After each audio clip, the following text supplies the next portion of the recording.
Hello guys, അങ്ങനെ നമ്മൾ toy car വാങ്ങിയിട്ടുണ്ടായിരുന്നു. ഇന്ന് നമ്മൾ അൺബോക്സ് ചെയ്യാൻ പോവാണ്. ഓക്കെ, വാ.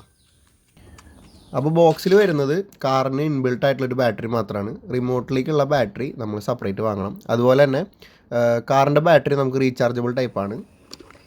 ഗൈസ്, നമുക്കൊരു കിടില റിമോട്ട് ഉണ്ട്. അതുപോലെ തന്നെ നമ്മുടെ RC കാർ, ഇതാണ് നമ്മുടെ സാധനം. ഇതാണ് നമ്മുടെ റിമോട്ടിൽ കൺട്രോൾ വരുന്നത്. ഇത് ഫോർവേഡ്, ഇത് backward, right, left. 2 hours charging time വരുന്നത്. ഒരു വട്ടം ചാർജ് ചെയ്ത് കഴിഞ്ഞാൽ ഒരു 15-20 മിനിറ്റ് വരെ നമുക്കത് റൺ ചെയ്യാൻ പറ്റും. അൺബോക്സ് ചെയ്തതിന് ശേഷം ഞാൻ ഇത് എൻ്റെ വീടിൻ്റെ മുറ്റത്തൊക്കെ ഒന്ന് ഓടിച്ചു നോക്കി.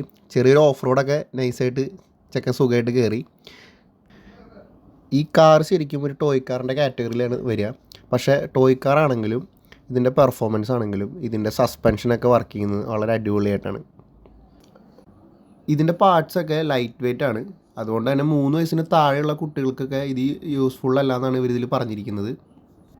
നമ്മുടെ വീട്ടിലുള്ള കുട്ടികൾക്കൊക്കെ ഇത് വാങ്ങിച്ചു കൊടുക്കാനും അതുപോലെ ഗിഫ്റ്റ് കൊടുക്കാനൊക്കെ ബെറ്റർ ആയിട്ടുള്ളൊരു പ്രൊഡക്റ്റാണിത്. ഗൈസ്, കഴിഞ്ഞ വീഡിയോയിൽ നിങ്ങൾ റൂണോനെ നിങ്ങൾ പരിചയപ്പെട്ടിട്ടുണ്ടാവും. അതുപോലെ തന്നെ എൻ്റെ വീട്ടിൽ റോക്കി എന്ന് പറഞ്ഞൊരാളുണ്ട്, റാംബോ എന്ന് പറഞ്ഞൊരാളുണ്ട്. അപ്പോൾ ഇവന്മാർ 3 പേരെ വെച്ച് ഞാൻ ഈ ടോയ് വെച്ചൊന്ന് കളിപ്പിക്കാൻ പോവാണ്. റാംബോ ഒഴികെ 2 പേരും നല്ല രീതിയിൽ പേടിച്ചിട്ടുണ്ട്.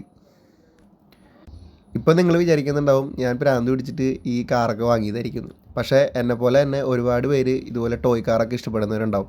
അങ്ങനെയുള്ള നിങ്ങളുടെ ഫ്രണ്ട്സിന് ഈ വീഡിയോ ഒക്കെ ഒന്ന് ഷെയർ ചെയ്ത് കൊടുക്കുക. അപ്പോൾ ഗൈസ്, ഇന്നത്തെ വീഡിയോ ഇത്രേ ഉള്ളൂ. RC കാർ എല്ലാവർക്കും ഇഷ്ടപ്പെട്ടെന്ന് വിചാരിക്കുന്നു. കിട്ടില്ല സാധനമാണ്.